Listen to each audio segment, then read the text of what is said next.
एक बात डॉक्टर साहब ने कही थी कि संविधान की प्रतियां अपने घर में रखिए। संविधान दिवस मनाया गया और झंडे घर घर भेजे गए। झंडे की जगह यदि संविधान भेजे जाए तो हम जागरूक हो जाएं, अपने कर्तव्यों के प्रति, अपने अधिकारों के प्रति कर्तव्य हो जाएं, तो आदमी सचेत ना हो जाए। इसलिए संविधान की तरफ आपका ध्यान ना जाए, ये उनकी कोशिश रहती है। मित्रों, बाबा साहब ने कहा कि जो कुछ भी हिंदू इतना सब सारे हिंदू इतने क्रूर नहीं होते, ये क्रूरता उनके अंदर आती है आपके जिनको आप तथाकथित, बाबा साहब ने कहा ये कि जो तथाकथित धर्म ग्रंथ हैं, उन धर्म ग्रंथों के द्वारा ही हमको प्रेरित किया जाता है हमारे ऊपर अत्याचार करने के लिए। इसलिए बाबा साहब कहते हैं हिंदू धर्म के तथाकथित धर्म ग्रंथों को डायनामाइट से उड़ा देना चाहिए, तभी देश में भाईचारा बन सकता है, समता समानता एकता आ सकती है। वो इसके विरुद्ध काम करते हैं सारे। मित्रों, अब मैं अगली कड़ी के रूप में मैं लखपत सिंह जी किरार से निवेदन करूंगा कि वे आए अपनी बात रखें। मानवर लखपत सिंह जी किरार। बहुत जल्दी अब संक्षिप्त कर रहे हैं। आप लोग बहुत देर से आए थे तो देर तक तो झेलना पड़ेगा थोड़ा भाई। मैं अपनी बात को आपके बीच में प्रारंभ करता हूं।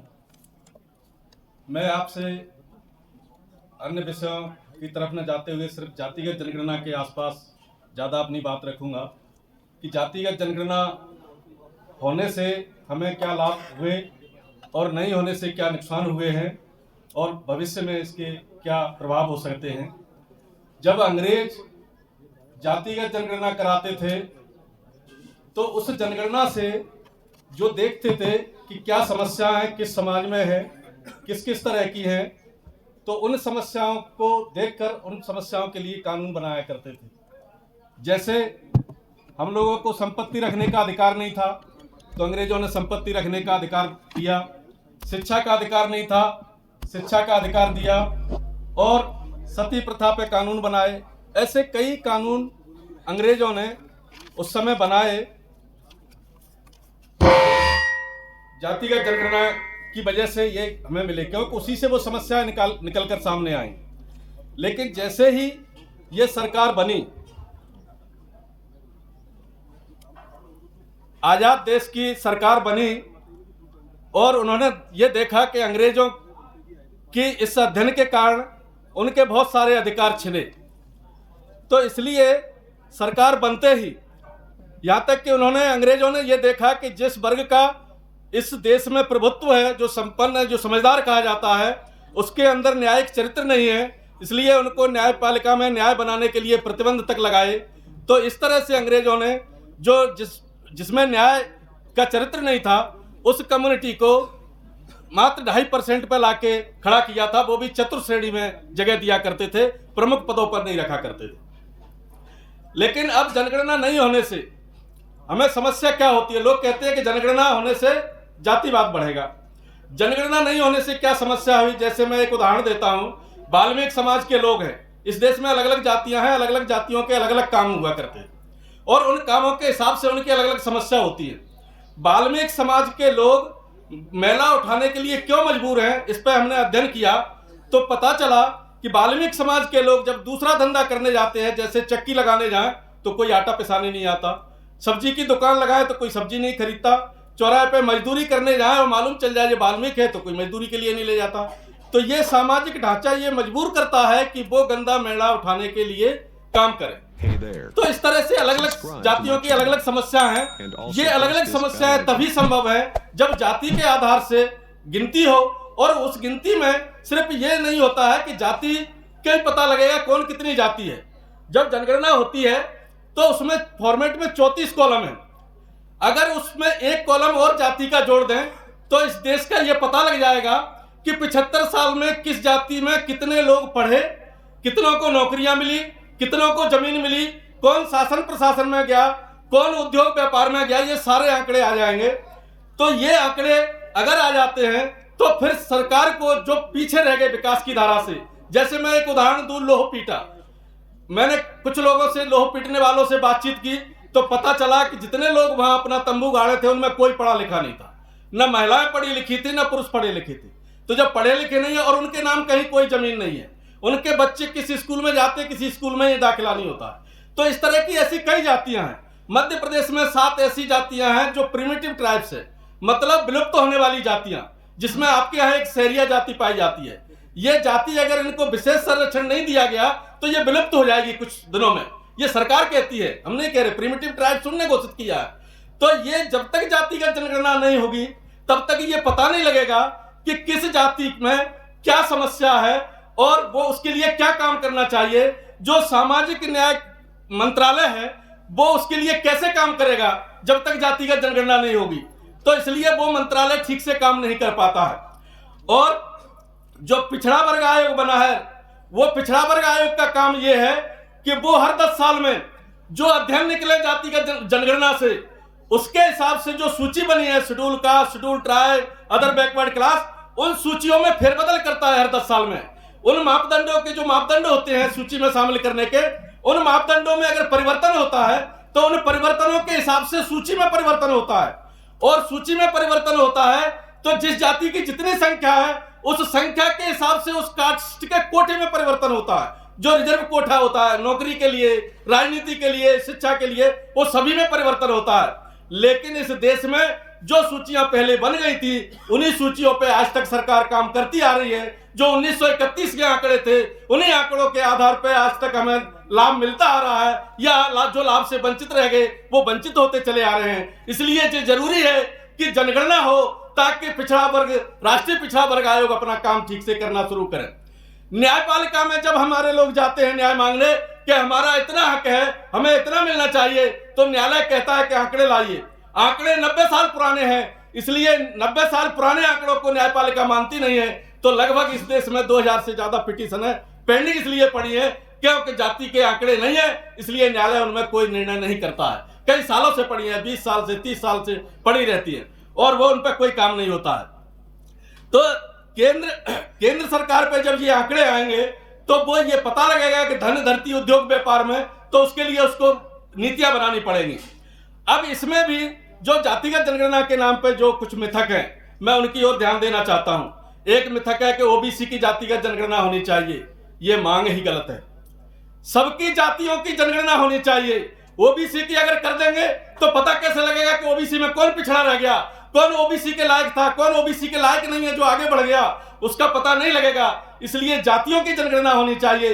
जातियों की जनगणना से ही ये पता लगेगा कि एससी में अब कौन सी जाति है जो ओबीसी के पायदान पर पहुंच गई है, या कौन सी जाति है जिसको लाभ नहीं मिला है वो एसटी के पायदान पर पहुंच गई है। वो तभी पता लगेगा जब सबकी जातियों की जनगणना होगी। और ऐसी कौन सी जाति है जिसने जो लोकतंत्र है और जो वेलफेयर स्टेट है इस परिकल्पना से हटके अनावश्यक लाभ ले लिया है, इसका भी तभी पता लगेगा सभी जातियों की जब जनगणना होगी। दूसरा है ये राज्यों के द्वारा कराई जा रही है। हमारे लोग, राज्य ने, बिहार ने जनगणना करवाई, हमारे लोग समझने लगे कि बिहार ने तो जनगणना करा दी। बिहार ने जनगणना नहीं कराई, बिहार ने सर्वे करवाया है। जातिगत जनगणना कराने का स्टेटों को कोई राइट्स नहीं है, कोई अधिकार नहीं है, यह सिर्फ केंद्र का विषय है। केंद्र जब जातिगत जनगणना कराएगा तभी वो उस नीतियों को लागू करने के लिए बाध्य होगी सरकार कि जो जनगणना से निकल के समस्या आएंगी उन पर काम करने के लिए बाध्य होगी। तभी उनके लिए फंड पास होगा, तभी उनके लिए फंड डाइवर्ट होगा। स्टेट की कास्ट सर्वे से वो फंड डाइवर्ट करने के लिए बाध्य नहीं है। न केंद्र सरकार बाध्य है और ना ही राज्य सरकारें बाध्य हैं। वो आंकड़े जैसे कर्नाटक में जातिगत सर्वे करवाया था, वो रिपोर्ट वहीं पड़ी हुई है, आज तक वो लागू नहीं हुई क्योंकि उसके लिए राज्य सरकार बाध्य नहीं है। लेकिन अगर कास्ट सेंसस जो 1948 के एक्ट के तहत अगर होगी तो उस पर केंद्र सरकार बाध्य होगी काम करने के लिए, उन समस्याओं के निराकरण के लिए बाध्य होगी। तो इसलिए कास्ट सेंसस होना जरूरी है जो हर 10 साल में होता है, उसमें कास्ट का कॉलम जुड़ना जरूरी है, तभी हमारा कुछ कल्याण हो सकता है, अन्यथा कुछ नहीं हमें मिल सकता है उससे। लोग कहते हैं कि जातिवाद फैला रहे हो, आप जाति की जनगणना की बात कर रहे हैं। भाई जातियों के पंजीयन सबके करती है सरकार, तो जातिगत उससे जातिवाद नहीं फैलता। क्यों देते हो करार क्षत्रिय महासभा, गुर्जर क्षत्रिय महासभा, जाटव क्षत्रिय महासभा, क्यों पंजीयन कर रहे हो? जाति प्रमाण पत्र तुम बना के दे रहे हो, तब जातिवाद नहीं फैल रहा। हम कह रहे हैं कि संख्या और बता दो तो जातिवाद फैल जाएगा। जब अंग्रेज कराते थे हर 10 साल में तब जातिवाद नहीं फैला, अब हम कह रहे हैं तो जातिवाद फैल जाएगा। तो ये भ्रमित करना है। तो इसलिए ये इनके षड्यंत्र हैं। देश में जब राजतंत्र से लोकतंत्र आया और कल्याणकारी राज्य की स्थापना हुई, तो लोकतंत्र का मतलब है सबका प्रतिनिधित्व, शासन, सत्ता, धन, धरती, उद्योग, व्यापार सभी में, ये तभी लोकतंत्र कहलाएगा। वो वेलफेयर स्टेट का मतलब है कि सबका कल्याण हो, तभी वो वेलफेयर स्टेट कहलाएगा। लेकिन राजतंत्र खत्म होने के बाद जब वेलफेयर स्टेट और डेमोक्रेसी जब इस देश में स्थापना हुई, तो आज 75 साल के परिणाम क्या बताते हैं कि अगर ठीक से देखा जाए तो अगर ये जातिगत जनगणना करा लें तो मैं दावे के साथ कहता हूं कि ये आंकड़े निकल के आएंगे कि एक ही जाति का प्रतिनिधित्व बढ़ा है इस देश में और एक ही जाति का कल्याण हुआ है। ये लोकतंत्र नहीं है और न ही ये वेलफेयर स्टेट है। जो स्टेट, जो कल्याणकारी राज्य जिसको कहते हैं, वो अगर दारू की दुकान बेच के अगर अपने राज्य को चलाती है और धर्म के लिए अगर फंड जनरेट करती है, तो वो वेलफेयर स्टेट हो ही नहीं सकता है। क्यों? कि जब हमारा दुश्मन जो राजतंत्र वाले लोग हैं, जब हम पे शासन करना चाहते हैं, तो वो क्या करते हैं? सबसे पहले हमारी बस्तियों में दारू की दुकान खोलते हैं। जिस समाज को बर्बाद करना है उसमें दारू की दुकान खोल दो, और जो पिछड़ा जो दारू कम पीता था उसके यहाँ मंदिर खोल दो। दोनों में धर्म में दारू से ज्यादा नशा होता है, तो एक को दारू के नशे में डुबो दिया कि तू दारू पी और झगड़ा कर, और एक को धर्म का नशा चढ़ा दिया कि तू तो धर्म के नशे में चूर चूर डूबा रहे, सत्ता की तरफ मत देख। तो दोनों नशों में डुबा करके हमारे हक वोट को लूटते आ रहे हैं, हक अधिकार को लूटते आ रहे हैं। इसलिए ये दोनों से हमें बाहर निकलने के लिए बहुत बड़ा चैलेंज है, क्योंकि सत्ता उनके पास है। खासकर जो पिछड़ा कहते हैं, जो धर्म से बाहर, जिस वो पूरी तरह धर्म के नशे में डूबा हुआ है, जिसमें मैं जी रहा हूं, मैं उसको समझ पा रहा हूं कि इससे कैसे बाहर निकालेंगे। मुझे सबसे पहले अपने घर में लड़ना पड़ता है। मैं समझ पा रहा हूं अगर धर्म से बाहर निकले होते तो बराबर संख्या महिलाओं की होती। हम जाते हैं यहाँ मीटिंगों में, हमारी महिलाएं जाती है पंडित जी की मीटिंग में, भागवत में सुनने जाती है, हमारा उस पर कोई कंट्रोल नहीं है। कंट्रोल करने की कोशिश करेंगे तो हमारा घर टूट जाएगा, हमें वहां समझौते करने पड़ते हैं। तो ये हमारी कमजोरी हमारे घर में है, हमारी कमजोरी हमारे रिश्तेदारों में है, हमारी कमजोरी हमारी बिरादरी में है। हमारी लड़ाई उससे नहीं है, हमारी लड़ाई अपने आप से है। तो हमें अपने आप से लड़ना है, अपने आप को सुधारना है। इस लड़ाई से बचने के लिए बहुत बड़ा चैलेंज हमारे सामने है। दुश्मन हमारे ऊपर हावी हो चुका है। लगभग जो हम आज जी रहे हैं वो 75 साल पुरानी स्थिति में है। हमारा न कोई पुलिस पे कंट्रोल है, न न्यायपालिका पे है, न लोकतंत्र पे कहीं कंट्रोल नहीं है। ये क्यों हुआ? ये इसलिए हुआ, हमने जब इसको गौर से देखा तो लोकतंत्र के नाम पे इस देश में आया पार्टी तंत्र। पार्टी तंत्र आया और उस पार्टी तंत्र ने क्या किया? पार्टी तंत्र ने हमारी जो लीडरशिप है उसको खत्म किया और गुलाम पैदा किए, और गुलाम जो पैदा करके लाए उनको हमने नेता समझा और उन गुलामों को नेता समझते आ रहे हैं। इसलिए उन्होंने राजतंत्र की जगह पार्टी तंत्र स्थापित कर दिया, और पार्टी तंत्र लोकतंत्र का ठीक उल्टा है। अब आप कहोगे कैसे, ये तो उल्टी बात कर रहे हो। इसलिए उल्टा है कि लोकतंत्र कहता है कि लोग अपना प्रतिनिधि चुने, यानी आप लोग चुनो अपना विधायक और विधायक चुने अपना मुख्यमंत्री। लेकिन हो क्या रहा है? विधायक कौन होगा ये तय होता है भोपाल और दिल्ली में, मुख्यमंत्री कौन होगा उसकी चिट आती है। तो ये लोकतंत्र कहां हुआ? ये लोकतंत्र की हत्या है। ये हत्या 75 साल से होती आ रही है। पार्टियां लोकतंत्र की हत्या करती हैं, लोकतंत्र की हत्यारी हैं। इसलिए अगर लोकतंत्र लाना है तो इस पार्टी तंत्र को खत्म करना पड़ेगा। और पार्टी तंत्र कैसे खत्म होगा? पार्टी तंत्र तभी खत्म होगा, जैसे एक साथी कह रहे थे कि आप आदमी तय करो कौन होगा, पेश करो। ये यहीं से तो पेश होते आए हैं, इसीलिए तो उद्धार नहीं हो पाया, क्योंकि यहाँ तो हम उनको पेश करते हैं जो हमारी ज्यादा चाटुकारिता करते हैं। तो हम चाटुकारों को पेश करेंगे। तय आपको करना है कि कौन होगा, काम आप समाज के लिए कौन बेहतर करेगा। जब इधर से चुना जाएगा तभी वो असली प्रतिनिधि चुनेगा। उसके लिए सबसे पहले मैं लाइन में एक बात कहता हूं कि किसी भी पार्टी को वोट देना, हमने जो अध्ययन किया 40 साल के राजनीतिक सफर में, किसी भी पार्टी को वोट देना उस पार्टी के गुलाम को वोट देना है, और वो गुलाम उस पार्टी में अपने हक की बात नहीं कह पाता है तो हमारे हक की बात कैसे कर सकता है? इस गलतफहमी में हमने 75 साल गुजार दिए। इसलिए अगर आजादी चाहिए तो आजाद उम्मीदवारों को वोट देना शुरू कर दो, ये पार्टियों को देना बंद कर दो। उसी दिन से लोकतंत्र की स्थापना होना शुरू हो जाएगी। ये मेरा अपना विचार है। तो हम ये जानते हैं, बहुत सारे लोग हमसे कहते हैं कि ये कैसे होगा, कैसे उसको नियंत्रित कैसे करेंगे। अरे भाई, गांव की पंचायत होती है, उसमें सरपंच को सब लोग वोट डालते हैं और पंचों के भी वोट डालते हैं। सरपंच चुना जाता है, उसके काम करने के लिए साथ में पंच भी लोग चुनते हैं। जब सरपंच चुना जाता है तो यहां जनपद में फिर प्रतिनिधि तंत्र आता है, वहां सिर्फ जनपद सदस्य अध्यक्ष को चुनते हैं। वो प्रतिनिधि तंत्र हो गया, वो लोकतंत्र नहीं है। लोकतंत्र सिर्फ गांव तक है, ग्राम पंचायत तक। इसी तरह से जिला सदस्य चुने जाते हैं बिना पार्टी के, और जिला अध्यक्ष चुना जाता है। जब गांव की सरकार चुनी जा सकती है बिना पार्टी से, जब जनपद की सरकार चुनी जा सकती है, जब जिले की सरकार चुनी जा सकती है, तो देश की और प्रदेश की क्यों नहीं चुनी जा सकती है?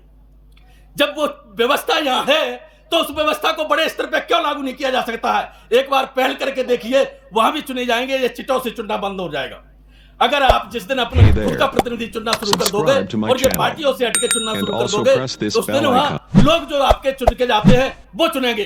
वो अभी क्यों नहीं चुन पा रहे? उनको डर लगा है कि टिकट कट जाएगा अगली बार, अगर नहीं देंगे तो उनको पार्टी से निकाल देंगे, विधायकी चली जाएगी।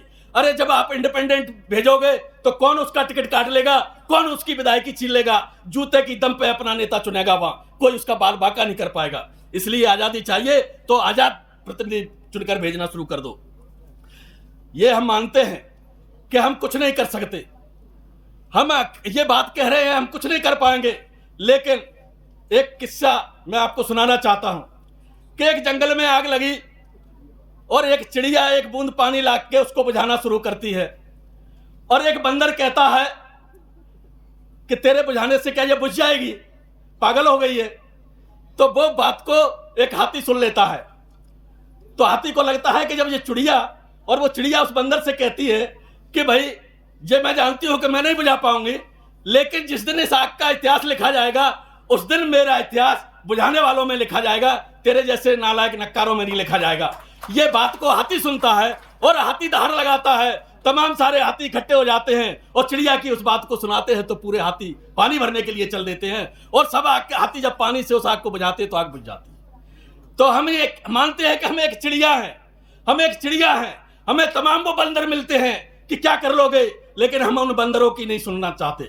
हम तो उन बंदरों के बहाने उन हाथियों को सुनाना चाहते हैं कि अगर तुम जाग जाओगे तो ये जो आग लगी है हमारे समाज में लूट की, अन्य अत्याचार की, इसका पता नहीं लगेगा कहां चली जाएगी। तो ये इसलिए हम ये पहल कर रहे हैं, इस बात का बिना चिंता किए कि हम कुछ कर पाएंगे। तो इसमें हम उन लोगों से कहना चाहते हैं जिन्होंने, जो रिटायर हो चुके हैं, जिन्होंने अपने बीवी बच्चों सबको स्थापित कर दिया, अब नातियों में लगे हैं, नातियों में लगे हैं, पेंशन ले रहे हैं। तो मेरे साथ में, मैं जब यहाँ आता हूँ तो मुझे लाखन सिंह लोधी जी है, इनको पेंशन नहीं मिलती है, 70 साल की उम्र में फोन करता हूं तुरंत आ जाते हैं। घर वाले इनसे लड़ते रहते हैं, मुझसे भी नहीं बोलते गुस्सा में, लेकिन ये मेरे साथ चल देते हैं। तो ये जितने रिटायर हैं, जिनको पेंशन मिलती है नहीं मिलती है, घर में उनको गालियां खानी पड़ती हैं, तो वो हमारे साथ आ जाओ, हमारे साथ आ जाओ, हम खाना खिलाएंगे। ये हमारे साथ आते हैं तो हमें खाना नहीं मांगना, वो भूखा नहीं रहना पड़ता, ये खुद ले आते हैं मांग के और हमें खिला देते हैं जितनी टीम के लोग रहते हैं। तो एक कटोरा साथ रखते हैं, उसी में मांग लेते हैं, खाते हैं, कहीं भूखे नहीं रहते, उसी में पैसा मांग लेते हैं डीजल पेट्रोल के लिए, कलर के लिए। तो ये इस तरह के जो अगर जो रिटायर हैं बिना काम के, जिनके घर पे गालियां पड़ती हैं, वो सब आ जाओ, सब समाज में मांगेंगे, खाएंगे, टोपी लगा के अगर चलते रहेंगे तो ना ये समाज देखेगा, तो खरबूजा देख के खरबूजा बदलता है, पूरा समाज का रंग बदल जाएगा। तो इसी चीज के साथ में आप लोग कह रहे हैं, बड़ी चर्चा हो रही है ईवीएम की, कि ईवीएम से जीत गए। ईवीएम से नहीं, ये कारण है। ईवीएम एक कारण हो सकता है, उसके पहले परिसीमन होता है, परिसीमन में गड़बड़ करते हैं, फिर मतदाता सूची में नाम हटाते हैं, हमारे लोगों पर दबाव बनाते हैं, फर्जी केस लगाते हैं, धार्मिक दंगा फैलाते हैं, दारू और ये साड़ी कंबल ये बांटते हैं। या मैंने एक कार्यक्रम में देखे थे, कंबल बट रहे थे, एक जाति का सम्मेलन करके सब कंबल दे रहे थे, सब ले जा रहे थे, पैसे बांटते हैं, पुलिस और प्रशासन का नाजायज उपयोग करते हैं, चुनाव आयोग का उपयोग करते हैं, न्यायपालिका का उपयोग करते हैं। ये सारे कारण हैं, एक कारण नहीं है। ईवीएम आज हट भी जाएगी, पहले कौन सी ईवीएम थी, तब भी तो हमारे ऊपर शासन किया, तब भी हमारे ऊपर शासन किया, तब भी हमारे वोट लूटे गए, तब भी हम बिकते थे। तो हम जब हम बिकना बंद करेंगे, हम अपनी असली प्रतिनिधियों को चुनना शुरू करेंगे, तो इनकी ईवीएम फीवीएम सब फेल हो जाएगी। हमारे लोग तैयार हो जाएंगे, वोट डालने नहीं जाएंगे कि बैलेट लाओ तब वोट डालेंगे, तो वो ईवीएम बैठे धरा रहेगा, उसको बैलेट पेपर लाने पड़ेंगे तब चुनाव होंगे, नहीं ये चुनाव आयोग फेल हो जाएगा। तो साथियों, और भी साथी हैं, इसलिए मैं सारा समझ गया। इसी के साथ मैं अपनी बात को विराम देता हूँ। जय भीम, जय भारत, जय संविधान। धन्यवाद।